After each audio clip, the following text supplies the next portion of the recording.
থামল না নৌমিতা। দাঁড়াবো না, পারলে ধরে দেখাও। নিমু জানে কুষাণ এই পিচ্ছিল রাস্তায় তার নাগাল পাবে না। সে ভেবে নিয়েছে এখান থেকে তাদের জমিতে গিয়ে তারপর বাড়ির রাস্তায় উঠে পড়বে। ধীরে ধীরে বৃষ্টি কমে আসছে।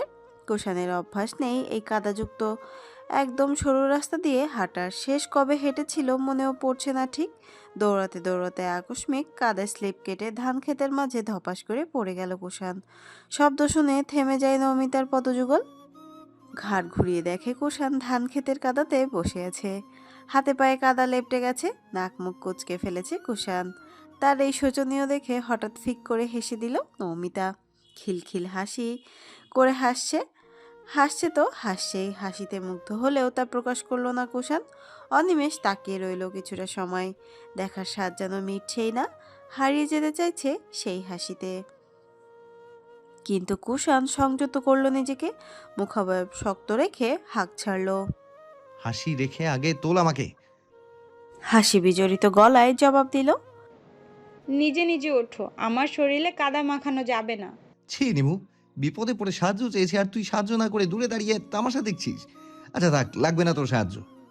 কুষাণের মুখখানতে আধার নেমে এলো। তা দেখে নমিতা ঘাবড়ে গিয়ে ত্রস্ত পায়ে কুষাণের কাছে গিয়ে হাতটা বাড়িয়ে দিল।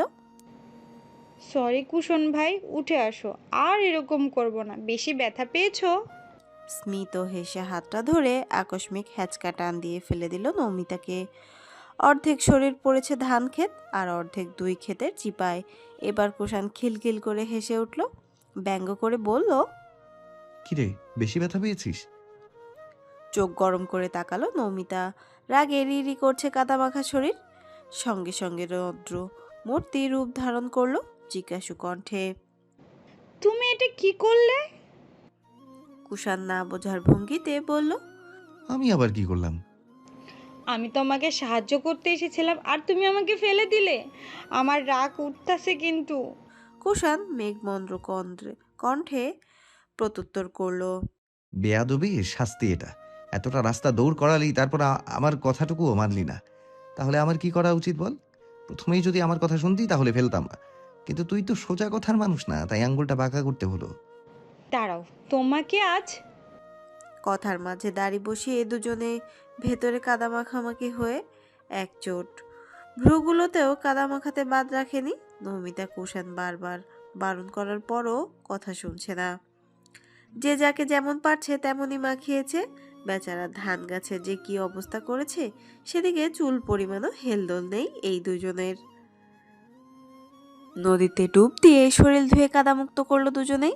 তারপর সেখান থেকে এসে বাইকে উঠে পড়লো। নমিতা ওড়নাটা চিপে নিয়ে কোনো রকম শরীর ঢাকা দিয়েছে। কুষাণের থেকে দূরত্ব নিয়ে বসেছে।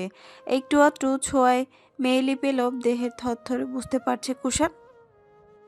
কুষাণ নিজের শার্টটা নমিতার গায়ে জড়িয়ে দিয়ে আবারও বাইক স্টার্ট দিল। নমিতা চুপচাপ বসে আছে। ঠান্ডায় ভেজানো শরীর থরথর করে কাঁপছে। কুষাণের নির্বিকার আনন্দ জুড়ে অমাবস্যার ছায়া। হাসি নেই, কোনো অনুমতি নেই। হৃদয় পুড়েছে, কিন্তু মুখ দেখে তা বোঝা দায়।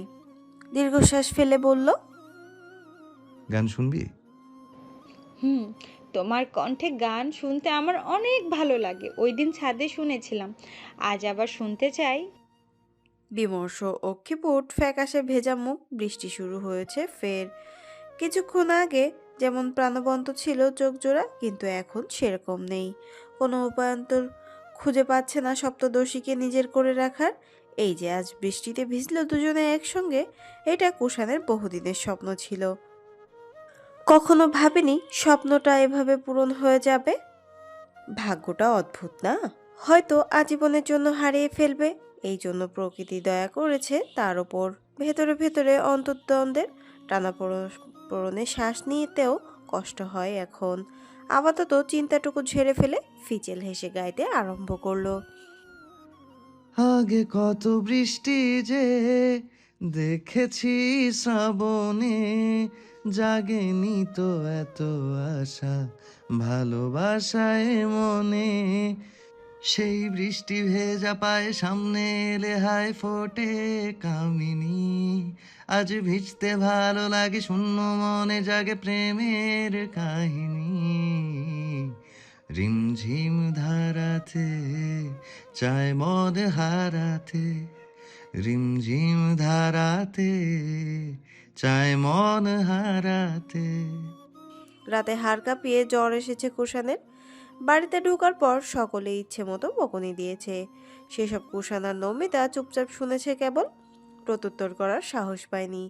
নমিতা ঢুকলো কুষাণের ঘরে, তার হাতে দুটো জ্বরের ট্যাবলেট। কুষাণ চোখ বন্ধ করে শুয়ে আছে, মুখটা এগিয়ে নিয়ে ডাক দিল।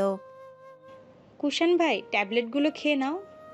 পিটপিট করে চোখ খুলল কুষাণ। মাহমুদা বেগম জলপট্টি নিয়ে এলেন। নমিতা কুষাণের কপালে হাত দিয়ে বুঝে শরীরের তাপমাত্রা কম করে হলেও আনুমানিক 103-4 ডিগ্রি হবেই।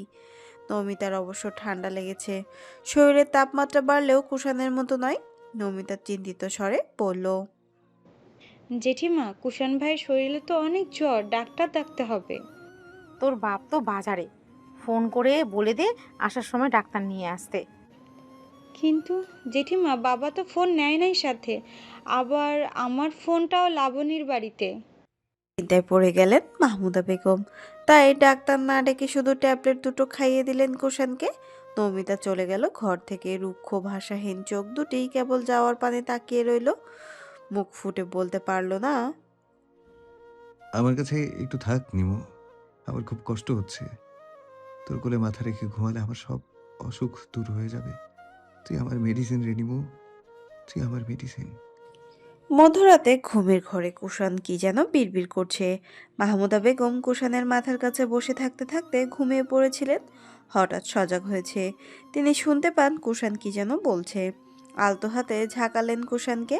কুষাণ চোখ খুলে দেখে তার মা তার পাশে বসে আছে। জ্বরে লাল টকটকে চোখ দুটো, শরীরে এত ব্যথা এসেছে যেন কেউ বাঁশ দিয়ে পিটিয়েছে। মাহমুদা বেগম বললেন, বিড়বিড় করে কি বলছিস বাবা? বেশি খারাপ লাগছে দেখি। হাত রাখলেন কুষাণের কপালে। মৃদু কাঁপছে কুষাণ। কাঁথা থেকে হাত দুটো বের করে তার মায়ের হাতটা ধরলো, ধরে ঠোঁট ভেঙে বলল, মা, আমার নিমুকে চাই। কথাটুকু শ্রবণ হতেই চমকালেন মাহমুদা বেগম। বুকের ভেতর কেমন ধক করে উঠল। তিনি যেহেতু বুদ্ধিমতী মহিলা, তাই খুব সহজেই ক্যাচ করে ফেললেন ব্যাপারটা। নমিতার বিয়ের কথা হচ্ছে শোনার পর থেকে ছেলেটা আমূল পরিবর্তন লক্ষ্য করেছেন। তবে সন্দেহের বশবর্তী হয়ে শাসন করলে তো চলবে না, পুরোটা পরিষ্কার করে জানতে হবে। স্বাভাবিক হয়ে বললেন, নিমুকে দিয়ে কি করবি? ও তো এখন ঘুমাচ্ছে। নির্বিকার চোখে মায়ের মুখটা দেখল কুষাণ। বলল, আমি নিমুকে ভালোবাসি মা, আমার নিমুকে সারা জীবনের জন্য চাই। কথাটুকু কর্ণকুহরে পৌঁছানোর আর শান্ত থাকতে পারলেন না মাহমুদা বেগম। অবাক চোখে তাকালেন, অবিশ্বাস্য সুরে প্রশ্ন ছুড়লেন, মাথা ঠিক আছে তোর? জ্বরের ঘরে কি আবল তাবল বলছিস কুশ? তুই এখন মাথা ঠিক নেই, চুপচাপ ঘুমিয়ে পড়, সকালে ডাক্তার দেখানোর ব্যবস্থা করছি। না মা, আমি সজ্ঞানে বলছি, আমি নিমুকে ভালোবাসি। আমার বউ হিসেবে শুধু ওকেই চাই। মা, তুমি প্লিজ নিমুর বিয়েটা আটকাও, আমি নিমুকে ছাড়া বাঁচবো না। বলে ছোট বাচ্চাদের মতো মাকে জড়িয়ে ধরে হাউমাউ করে কেঁদে দিল কুষাণ। সেই কাদায় লুকিয়ে অসহায় প্রেমিকদের আর্তনাদ। ব্যস্ত হয়ে পড়লেন মাহমুদা বেগম। এ হয় না কুশ, এটা সম্ভব না। তুই এখনো বাচ্চা না কুশ, কান্না বন্ধ কর। ক্রন্দনরত স্বরে কুষাণ আকুতি করল, কেন হবে না মা? আমি নিমুকে আমার জীবনের চেয়েও বেশি ভালোবাসি। নিমুকে সুখে রাখবো, আমার মধ্যে কিসের কমতি? মা, তুমি না করো না। আমার নিমুকেই চাই, চাই মানে চাই। ও আমার সবটা দোষী, ও আমার অস্তিত্ব। মা, ও মা, নিমুকে তোমার পুত্রবধূ হিসেবে মেনে নাও না। ছেলের কান্নায় মাহমুদা বেগমের চোখেও পানি আনতে বাধ্য করলো। কান্না গিলে নিতে চেয়েও আটকাতে পারলেন না। কোনো পুরুষকে এতটা দুর্বলভাবে কান্না করতে দেখেনি কখনো। তবে মাঝে মাঝে যখন বড় বিপদের সম্মুখীন হয়ে কুষাণের বাবা ভেঙে পড়েন, তখন এভাবে ওনাকে জড়িয়ে ধরে কাঁদেন। কিন্তু সেই কান্নাটাতেও এতটা অসহায়ত্ব ছিল না, না ছিল হৃদয় ভাঙার তীব্র আর্তনাদ। ছেলের মাথায় হাত রেখে বললেন, শুয়ে পড় কুশ, এসব কথা আর কাউকে বলবি না।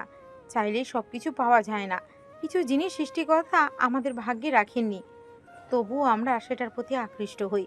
নিমু কোনো পুতুল নয় যে চাইলে আর মেলা থেকে কিনে এনে দিলাম, সে আর তোর নেই। অবুঝের মতো আওড়ালো, কেন সবকিছু চাইলেই পাওয়া যায় না মা? নিমু নিমু আর আমার নেই মানে? নিমু শুধু আমার, আর অন্য কারো হতে পারে না। হতে পারে না মা, ও কারো হতে পারে না, হতে দেব না আমি। জড়বৎ বনে গেলেন মাহমুদা বেগম। কুষাণকে নিজের থেকে সরালেন, পাথুরে কণ্ঠে বললেন, বাড়াবাড়ি করিস না কুষাণ। নিমুর বিয়ে ঠিক হয়ে গেছে। যেখানে নিমু সাফিনকে ভালোবাসে বিয়ে করতে চাইছে, সেখানে তুই বাধা দেওয়ার কে? নিমুকে বিয়ে করলে তুই কখনো সুখী হতে পারবি না। সে ভালোবাসে সাফিনকে, সাফিনও নিমুকে ভালোবাসে। দুটো মানুষের অভিশাপে আদৌ সুখ জুটবে? তখন কপালে যা হয়েছে ভুলে যা। কাল বিয়ের দিন তারিখ ঠিক হবে, কোনো ঝামেলা করবি না, ঘুমিয়ে পড়। কুষাণ উত্তেজিত হয়ে পড়ল, দিশেহারা হয়ে গেল, যেন সে কোনো মূল্যবান জিনিস হারিয়ে ফেলেছে। বারবার উঠে পড়তে চাইছে বিছানা থেকে, পাগলের মতো প্রলাপ বকছে। এই বিয়ে কিছুতেই হতে পারে না, কিছুতেই দেব না আমি। সাফিনকে এক্ষুনি শেষ করে দেব। নিমুর সাহস হলো কি করে অন্য আরেকটা ছেলেকে ভালোবাসার? ওকেও শেষ করে দেব। শান্ত হ কুষাণ, কি বলছিস এসব? আসতে বল, কেউ শুনতে পাবে। তবুও কুষাণকে শান্ত করা যাচ্ছে না। এমন দুর্ধর্ষ পরিস্থিতির কবলে পড়তে হবে জীবনেও ভাবেনি মাহমুদা বেগম। কাঁদছেন নীরবে, অনেক কষ্টে কুষাণকে শান্ত করে ঘুম পাড়ালেন। প্রয়োজনে কুষাণের মুখ হাত চেপে ধরে রাখতে হলেও ওনাকে। কুষাণ এখনও বিড়বিড় করে কি যেন বলছে। হঠাৎ জ্বরের মুখে পড়ে বেচারা হুঁশ হারিয়ে ফেলেছে। কি বলছে কি করছে নিজেও জানে না। গ্রীষ্মের পদার্পণ হয়েছে ধরণীতে। মাঝখানে কেটে গেছে একদিন।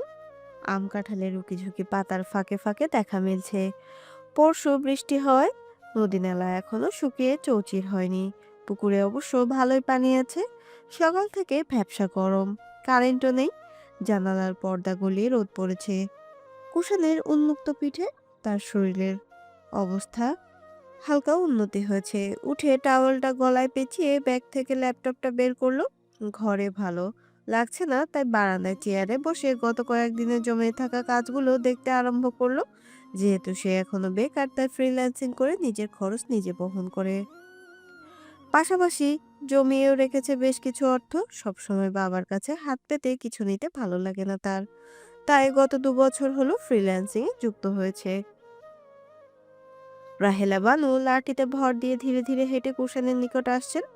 ঠক ঠক আওয়াজে কর্ণপাত হতে কুষাণ আরেকটি কেদারা টেনে তার ডান পাশে রাখলো।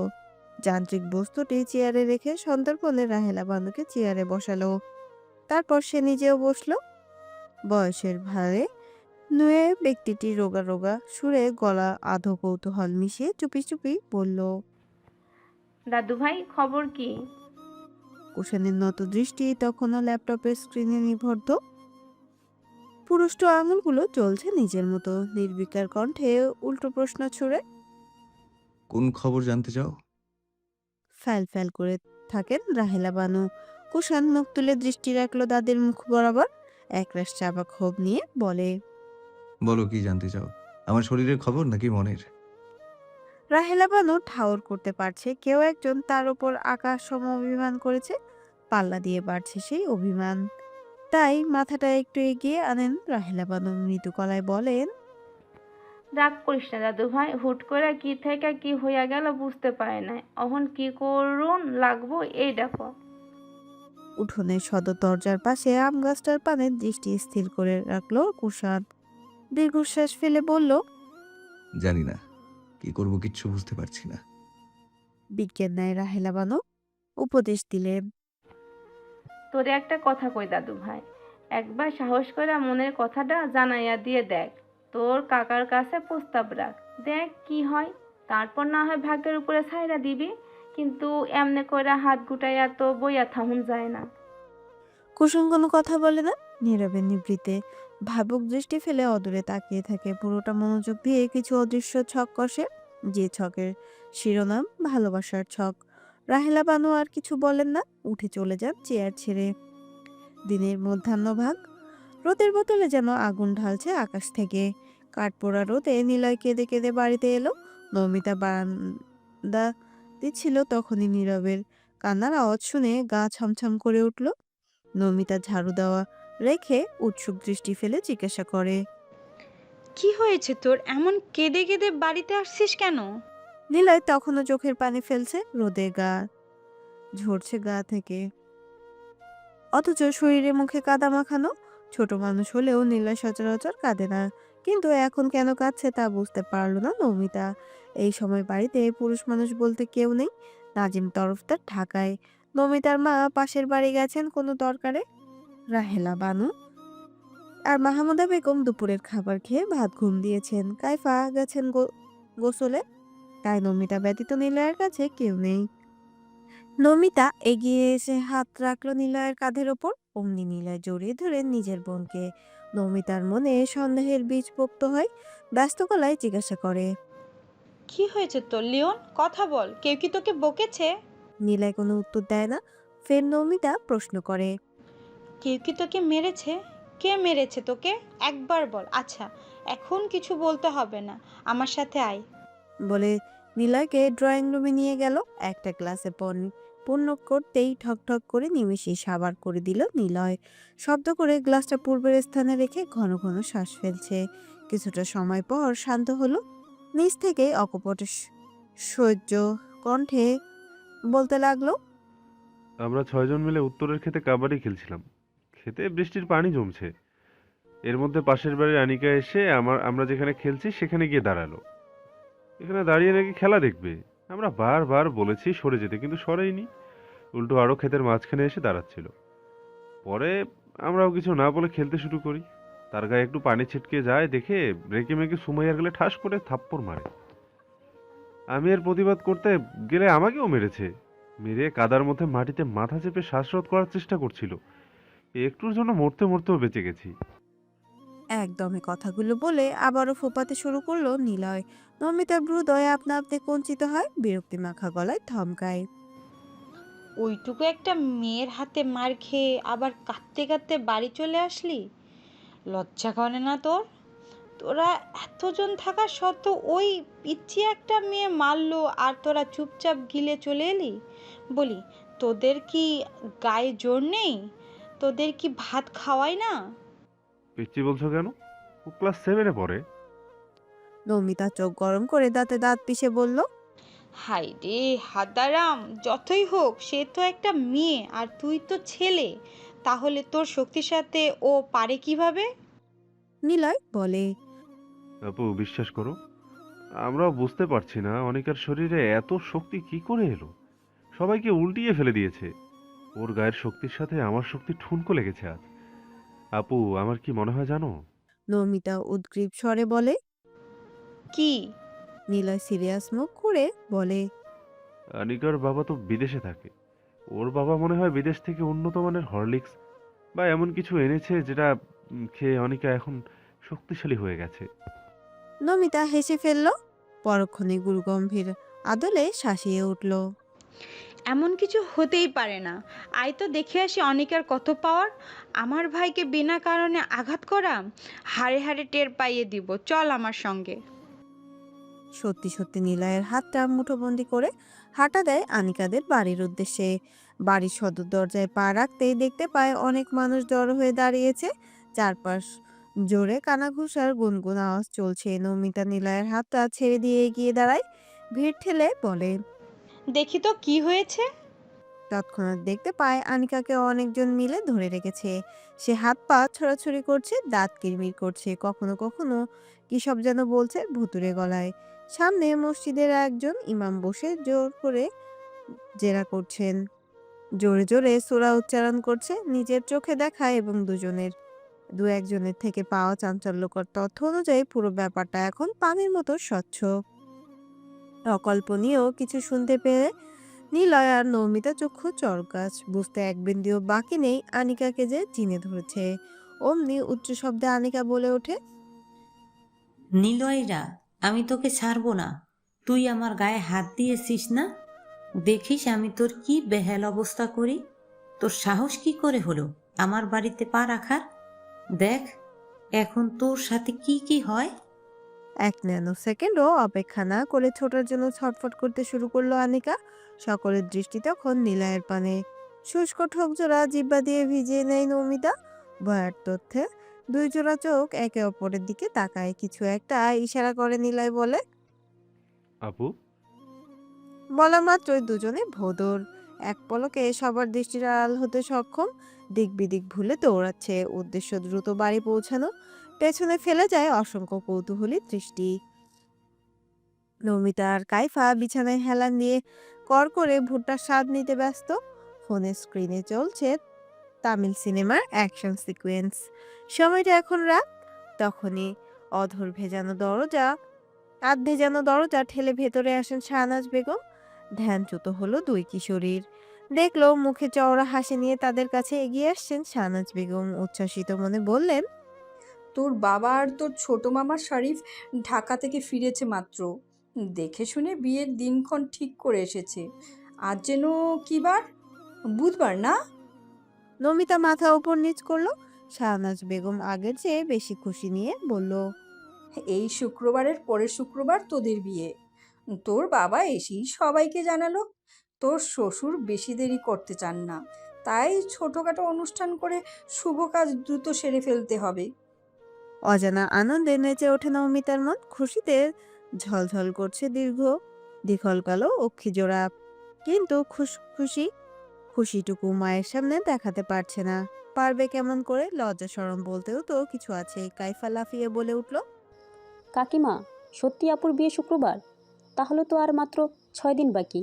না না, 6 দিনেরও না, এর আগেই তো তোড়জোড় আরম্ভ হয়ে যাবে। ইয়ে, কি মজা! আপুর বিয়ে। দৃষ্টি নত করে ফেলে নমিতা। এখনই কেমন লজ্জায় লাল হয়ে গেছে গাল দুটো। এতদিন মানুষকে বিয়ের কথা বলে সে লজ্জা পাইয়েছে, আজ সে নিজেই পাচ্ছে। কারণ এবার যে তার নিজের বিয়ে। অপরিচিত অনুভূতিরা একে একে চাপড়ে ধরছে সপ্তদশীকে। শেষ বিকালে যেমন আকাশে গোধূলি রঙের দেখা মেলে, তেমনি সেই গোধূলি রং নেমে এসেছে প্রেমময় চিত্তজোড়ে। কাইফা ইচ্ছে করে আরো লজ্জা পাইয়ে দিচ্ছে। তাদের দু বোনের এইসব খুনসুটির মাঝে রইলেন না শাহনাজ বেগম। তিনি চলে গেলেন আত্মীয় স্বজনের খবরটা জানাতে। ভোরের নীলাবধ্বনি ছুঁয়ে নিঃশব্দে উদিত হয় সূর্যি মামা। আকাশের কপল ছুঁয়ে ধাবমান সৌররশ্মির অপূর্ব জ্যোতিষপূর্ণ সেই সকালে ক্রোধান্বিত মেজাজে একের পর এক সিগারেট টানছে আদিব। মস্তিষ্ক যেন অচল হয়ে পড়েছে তার। এরই মধ্যে ঝড়ের বেগে বাইক চালিয়ে আদিবের কাছে এসে বাইক থামালো কুষাণ। আদিবের ডান পাশে দাঁড়ায়। জায়গাটা বাজারের পেছনে নদীর ঘাটে। আদিব একটা সিগারেট কুষাণের দিকে বাড়িয়ে দেয়। দুইবার শুক টান দিয়ে ধোঁয়া ছাড়ালো নাক দিয়ে। নিঃশব্দতায় বিস্ফোরণ ঘটালো কুষাণ। সিগারেট ফুঁকতে ফুঁকতে আগ্রহান্বিত কণ্ঠে জিজ্ঞাসা করলো, হোয়াট হ্যাপেন্ড? এবার ক্ষিপ্র মেজাজটা প্রকাশ্যে ঢাললো আদিব। একদমে বলে, কি ঘটেনি এটা বল। কোন জানোয়ারের বাচ্চা নাকি আমার লাবণীকে কলেজ ক্যাম্পাসে চিঠি দিয়েছে? শুধু চিঠি দেয়নি, সঙ্গে নাকি হুমকিও দিয়েছে। কাল সন্ধ্যায় যখন লাবুদের বাড়ির সামনে যাই, তখন গিয়ে দেখি বালপাড়াটা আগেই ওখানে ঘুরঘুর করছে। শালার পুতের কত বড় সাহস! গত 7 মাস যাবৎ আমি আমার লাবুর জন্য এত কিছু করলাম, এত ভালোবাসালাম, তবুও মন পাইলাম না। আর শালা 2 দিনের বৈরাগী হইয়া আমার লাবুর দিকে হাত বাড়াইব। ওর হাত আমি রাখতাম না। আমার জানের দিকে তাকানোর সাহস পাইল কই থেকে ওই শালা? শুদ্ধ আর অশুদ্ধর মিশ্রণে রাগ প্রকাশ করলো। শান্ত গলায় কুষাণ বলে, শান্ত হ দোস্ত। কথার মাঝখানে ফুল স্টপ বসিয়ে ক্ষিপ্র মেজাজে চেঁচিয়ে উঠল আদিব। শান্ত হব? ভাই সিরিয়াসলি, তুই শান্ত থাকতে পারতি? তোর ভালোবাসার দিকে কেউ হাত বাড়ালে চুপচাপ বসে থাকতে। অন্যদিকে মুখ করে লম্বা শ্বাস নেয় আদিব। সিগারেট লম্বা একটা টান দিয়ে কুষাণ মৃদু শব্দ করে তাচ্ছিল্যের স্বরে হেসে ওঠে। তার ভালোবাসার মানুষটাই তো স্বেচ্ছায় অন্য আর একজনের ঘরে চলে যেতে চাচ্ছে। তবুও সারা জীবনের জন্য সেখানে একতরফা পাগলামো করে লাভটা কি? দুটো মানুষ যখন অধীর আগ্রহে পূর্ণতা লাভের আশায় রাত দিন প্রহর গুনছে, সেখানে তৃতীয় ব্যক্তি তথা ভিলেন সেজে সবার চোখে কালো হয়ে বা কি হবে? ভালোবাসার মানুষকে ভালো না রাখতে জানলে এ আবার কেমন ভালোবাসা? থাক না কিছু অপূর্ণতা, সব পেয়ে গেলে আফসোস করার মতো কিছু থাকবে না। কুষাণের হাসির কারণ আদিব প্রথমে বুঝতে না পারলেও একটু পর স্পষ্ট হলো। দপ করে নিভে যায় তার মনের আগুন। অনুতপ্ততার সুরে বলে, দোস্ত, আমাকে মাপ। ছেলেটার নাম জানিস? এখন কোথায় থাকতে পারে ধারণা আছে? নির্মল সুরে কথাটুকু বলে প্রসঙ্গ পাল্টায় কুষাণ। আদিব বুক ভরে আশা নিঃশ্বাস ফেলে বলল, জানি। এখন কলেজে পাবো। চল। কোথায়? নদীর পাড় থেকে উঠে বাজারে চলে আসে, যেখানে দাঁড় করিয়ে রাখা আছে তাদের বাইক দুটো। তখনই চোখে পড়ে নমিতা আর লাবণীকে। কলেজের উদ্দেশ্যেই এসেছে। বাজার থেকে অটো বা রিক্সা করে কলেজে পৌঁছাতে হয়। তৎপরায় তৎপরতার দ্রুত পকেট থেকে ছোট পারফিউমের বোতলটা বের করে গায়ে মেখে নেয় কুষাণ। আদিবের দিকে বাকি পারফিউমটুকু এগিয়ে দিয়ে সে আদিবের দিকে বাকি পারফিউমটুকু এগিয়ে দিলে সে বাইক স্টার্ট দিতে দিতে শুধায়, লাগবে না। আরে শালা, তোকে এমনি এমনি গায়ে মাখতে বলছি না। তো লাবণী আর নিমু অটোর জন্য ওয়েট করছে। এই তো সুযোগ। শালা মাখলে মাখ, নয়তো যেখানে ঘুষি যা। উপকার করতে চাইলেও তার আমি করবি। কুষাণের রাগত স্বরে কথাগুলো বলে বাইকের গিয়ারে শক্ত করে হাত রেখে দ্রুত নমিতার দিকে যাচ্ছে। আদিব ঝটপট পুরো পারফিউমটা মেখে খালি বোতলটা ছুঁড়ে ফেলে দিল। সেও ছুটল কুষাণের পেছন পেছন। কুষাণ নমিতার কাছে গিয়ে স্পিড কমালেই নমিতা ধরক শিখে কুষাণ নমিতার কাছে গিয়ে স্পিড কমাতেই নমিতা ধীরক স্বরে বলে ওঠে, কুশন ভাই, তুমি কি ফিরে আছো? যদি কোনো জরুরি কাজ না থাকে তাহলে আমাদের একটু কলেজে দিয়ে আসতে পারবে? মেঘনা চাইতেই জলপ্রপাতটা খুব করে মনে পড়ল আদিবের। ছটফট করছে কুষাণ, যেন হ্যাঁ বলে দেয়, কিন্তু অপেক্ষা করতে পারলো না, নিজেই আগ বাড়িয়ে বলল, হ্যাঁ হ্যাঁ, আমরা ফ্রি আছি। কোনো জরুরি কাজ নেই, থাকলেও সেটা পরে করা যাবে। পড়াশোনা বেশি ইম্পর্ট্যান্ট। উঠে পড়ো। নমিতা ঠোঁট কামড়ে হাসি সংবরণ করলো, লাবণীকে বলল, তুই আদিব ভাইয়ের পিছনে উঠে বস। এই বাইকে দুজনে বেশি জায়গা হবে না। নমিতা আর কিছু না বলে কুষাণের পেছনে বসে পড়লো। লাবণী দ্বিধায় পড়ে গেল, বসবে নাকি বসবে না। দুটানায় পড়ে সিদ্ধান্তহীনতায় ভুগছে। আদিবের মুখটা ফসকে হয়ে গেছে, আদিবের মুখটা ফ্যাকাশে হয়ে গেছে। নিম্নষ্ঠ অধরে দাঁত চেপে ধরে রেখে মনে মনে চাইছে লাবণী যেন বাধা সৃষ্টি না করে ভালো ভালো উঠে বসে। তর সইছে না যুবকের। এবার কুষাণ মুখ খুলল, তুমি কি আনকমফোর্ট ফিল করছো? দেখো, আমরা তোমার বড় ভাইয়ের মতো। আবিদ আমার ফ্রেন্ড। আশা করি অসুবিধা হওয়ার কথা নয়।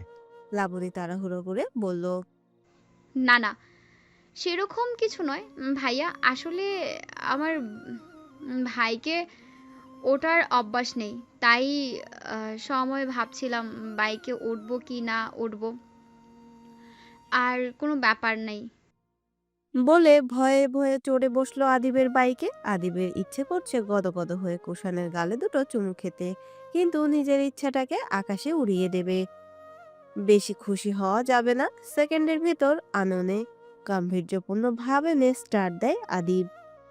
মাঝ রাস্তায় আসতেই কুষাণ বুঝতে পারলো নমিতা ভিডিও করছে। বুঝতে পেরেই বলল, ভিডিওটা ভালো করে করিস। আমার আইডিতে আপলোড করব। নমিতা ধরা পড়ে যাওয়ার মতো জিভায় দাঁত পিষল, তারপর বলল, ভিডিওটা দিতে পারি, কিন্তু এক শর্তে।